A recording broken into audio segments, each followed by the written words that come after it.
Hoje nós vamos conversar um pouquinho sobre um tema que a gente ainda tem uma escassez de material literário, mas nós já temos alguma parte prática, clínica, acontecendo demais, de forma aí grande, na maioria dos consultórios e colegas que a gente conversa, que é o autismo em meninas.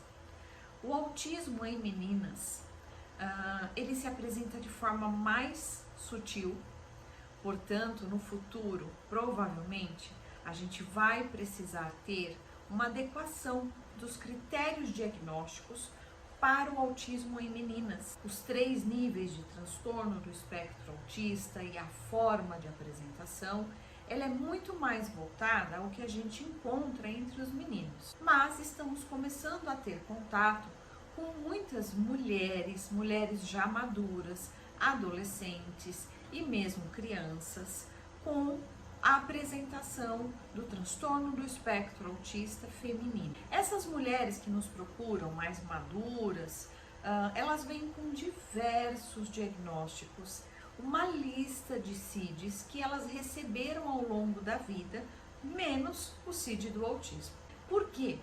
Porque como a forma de apresentação ela é diferente nas meninas, são pessoas que não estão dentro do diagnóstico, estão subdiagnosticadas, né? Então, por isso que a gente também ainda não tem tanto referencial teórico e estatística sobre isso.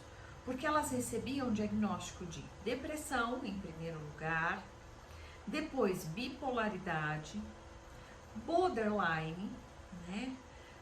TDAH, recebo muitas com diagnóstico de TDAH. Ao longo da vida, quando você tem um diagnóstico que não é correto, logo você tem um tratamento que não é adequado àquilo que você realmente precisa. Você tem uma negligência do funcionamento desta pessoa.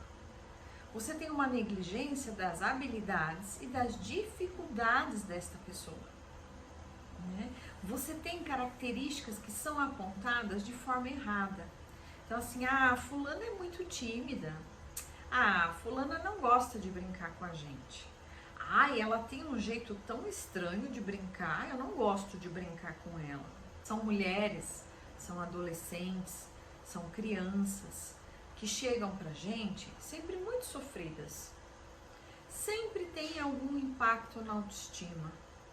Sempre tem alguma dificuldade em relação à autoimagem, em relação à adaptação e essa colocação, essa iniciativa no meio. As meninas, voltando lá para os critérios diagnósticos, elas apresentam um cérebro mais social. Elas apresentam um cérebro com maior condição de fazer um trabalho de imitação. Elas têm aí um maior número de neurônios espelho, que são aqueles neurônios que permitem que a gente faça a imitação. Então são meninas que muitas vezes elas estão na escola, elas estão no meio do jogo, elas estão na aula de educação física, elas estão lá na hora do recreio, mas elas estão e não estão. Elas não estão engajadas, elas não estão participando efetivamente, ou elas não estão fazendo o entendimento real daquela situação, mas elas estão ali imitando, e dessa forma elas vão passando despercebidas. Elas acabam não sendo notadas para um encaminhamento ou para um cuidado maior. E muitas vezes o que os pais escutam no professorado é: ela é mais tímida, ela é mais quietinha, ela é mais na dela. Mas se eu pergunto, ela me responde. Mas numa prova, ela dá conta do conteúdo. Se eu peço para ela ler em voz alta, ela lê em voz alta. Então são meninas que aprendem esse social pela imitação. Ao longo dos anos, elas começam a usar a camuflagem social. Ou seja, eu imito um grupo, eu imito um comportamento que eu vejo que é aceito, que eu vejo que é considerado adequado pelo meu grupo, e elas passam a se virar desta forma. São meninas que têm muito interesse neste jogo social.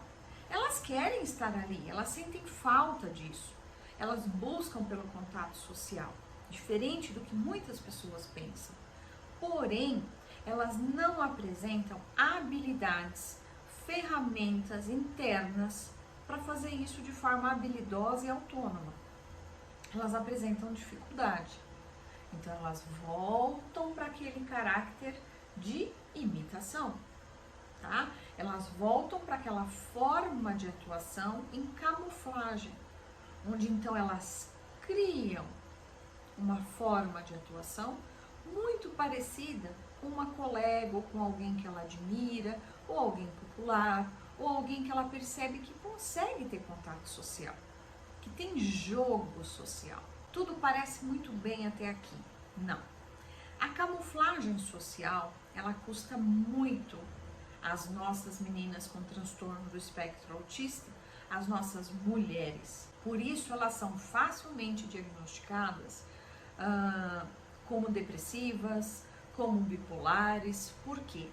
Essa camuflagem social, ela necessita de tanto investimento de energia que ela leva a uma fadiga, ela leva a uma sobrecarga e ela leva a uma ressaca social.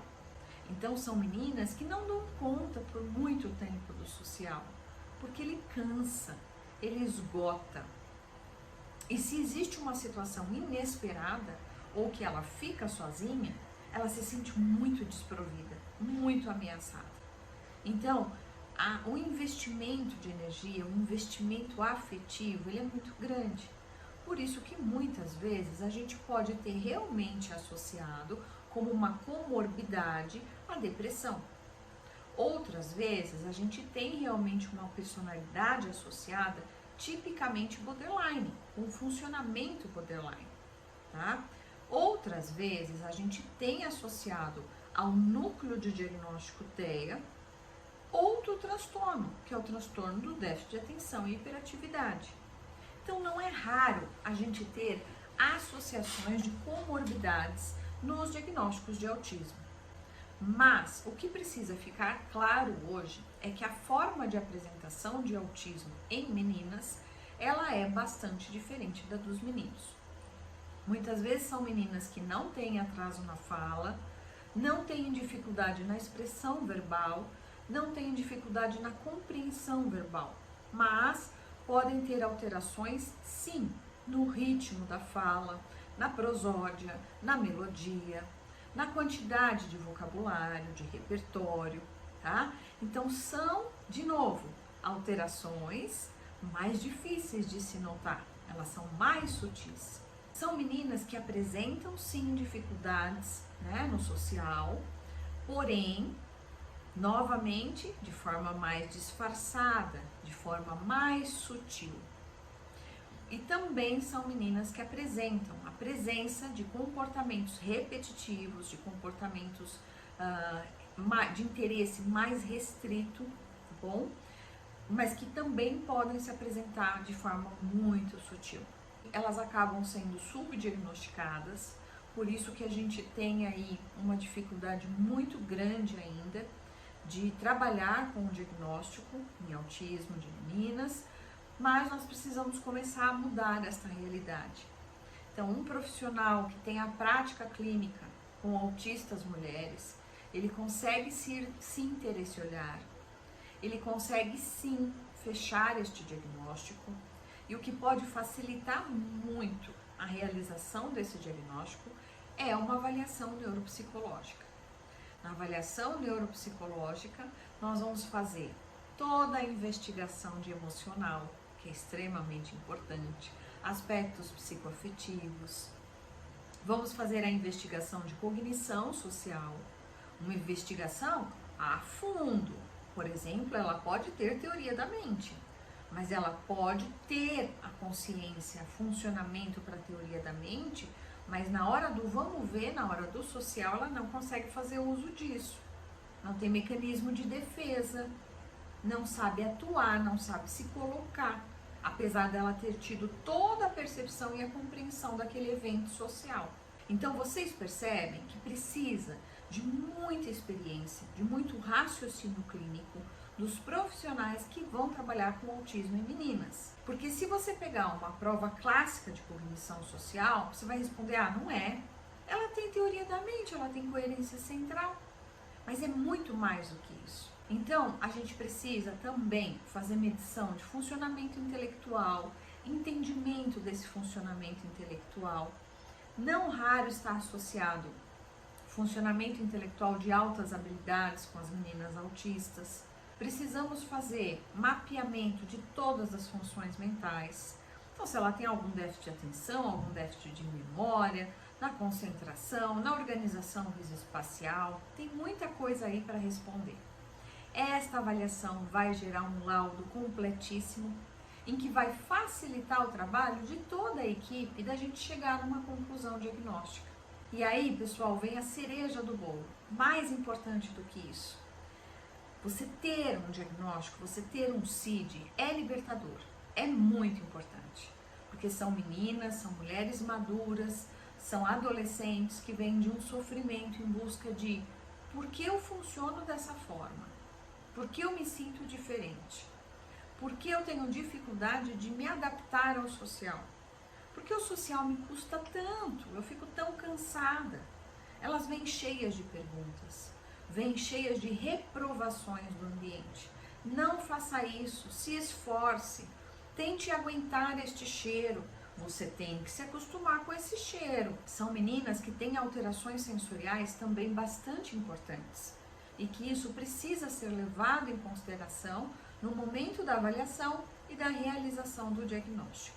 Mas apenas um diagnóstico, um CID, um nome, ele não basta.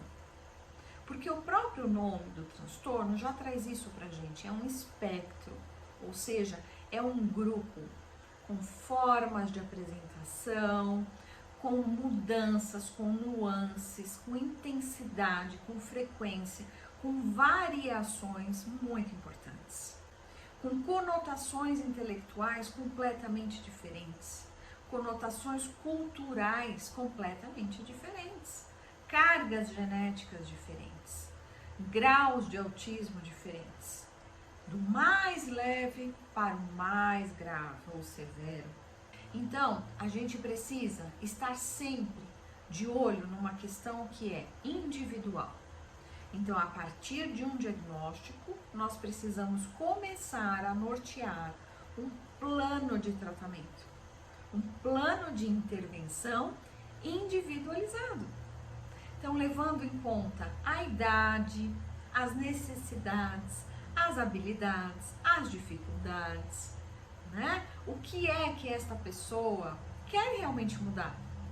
O que mais incomoda ela? O que ela quer aperfeiçoar? O que ela quer refinar, né? Como ela pode fazer mais uso das habilidades dela, pode se beneficiar desse modo de funcionamento atípico.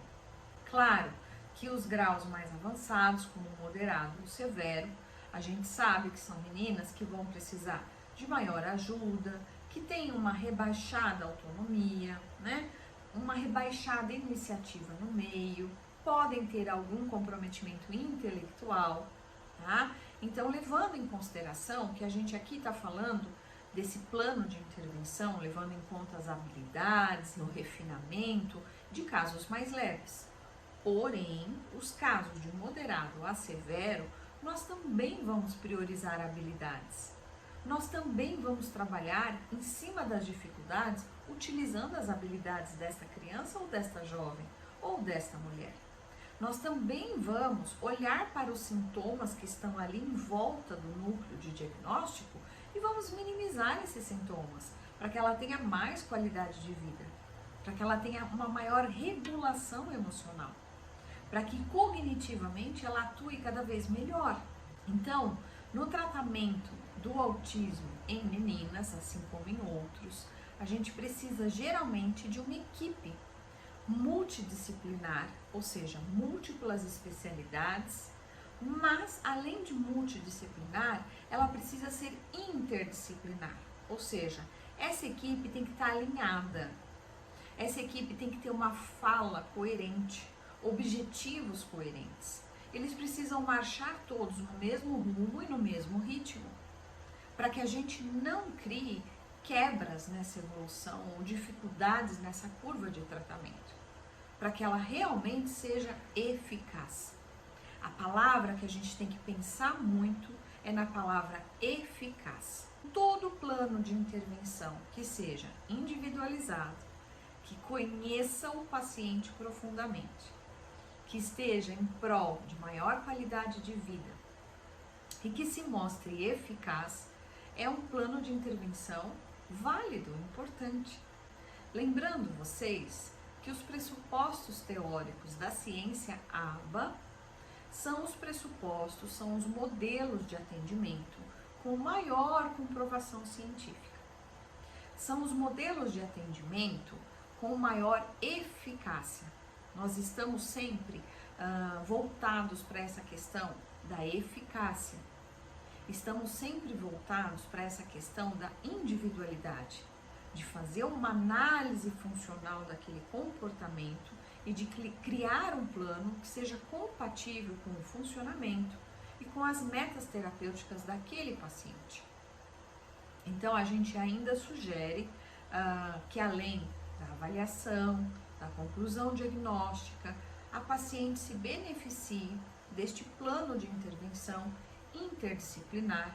Então entra múltiplas especialidades, entra orientação à família, entra orientação ao marido, por exemplo, um companheiro, uma companheira, entra orientação à escola. Muitas já chegam pra gente na fase acadêmica universitária. Cabe ainda a orientação também e algumas adequações. Se nós temos uma paciente autista com altas habilidades, nós vamos precisar fazer adequações na escola, no campo pedagógico dela, para não haver rebaixamento da motivação, né? Se nós temos uma paciente autista que já está no mercado de trabalho, provavelmente a gente possa fazer algum tipo de envio de relatório, de laudo, de reunião, de orientação com a equipe que trabalha com ela, para que seja entendido essa forma de apresentação dela, né? Para que seja entendido alguns comportamentos e algumas necessidades que ela tem. A gente também vai ferramentar o próprio paciente, para que a própria paciente faça isso também no meio, comece a se colocar de maneira melhor, comece a se beneficiar desses ambientes sociais que ela frequenta e não voltar em sobrecarga, não voltar ainda mais ansiosa, ainda mais cansada, né? E chegar ao ponto do que a gente escuta muito por aqui. Na verdade, este encontro me feriu. Na verdade, esta festa foi além do meu limite. Eu precisei de 2 dias para me recuperar. Eu não tive motivação nenhuma. Eu fui para agradar. Eu fui porque era esperado esse comportamento. Falar em autismo em meninas, falar em transtorno do espectro autista, é a gente falar em divulgação de informações de qualidade, em compartilhar informações científicas, com comprovação científica, modelos de tratamento com comprovação científica. É a gente realmente levar auxílio, compreensão e acolhimento para estas pessoas e para todo o panorama que está em volta destas pessoas. Eu espero que vocês tenham gostado, que seja um bom princípio para vocês começar a entender e falar mais sobre o autismo em meninas, que a gente possa cada vez mais ajudar mais pessoas, né? E contem sempre comigo. Lembrando vocês que eu sou a Luciana Xavier. No Instagram vocês me acham no perfil Neuropsicolux, com X no final. Pode entrar lá, me manda direct, que a gente vai conversando por lá também, tá bom? Obrigada pela presença de vocês, pelo interesse nesse tema, que acho que vocês já perceberam, eu gosto muito, por isso eu decidi falar sobre isso. E contem comigo. Bom aprendizado. O bom é o que a gente aprende nessa vida e aquilo que a gente pode compartilhar, tá bom? Até o próximo. Tchau, pessoal!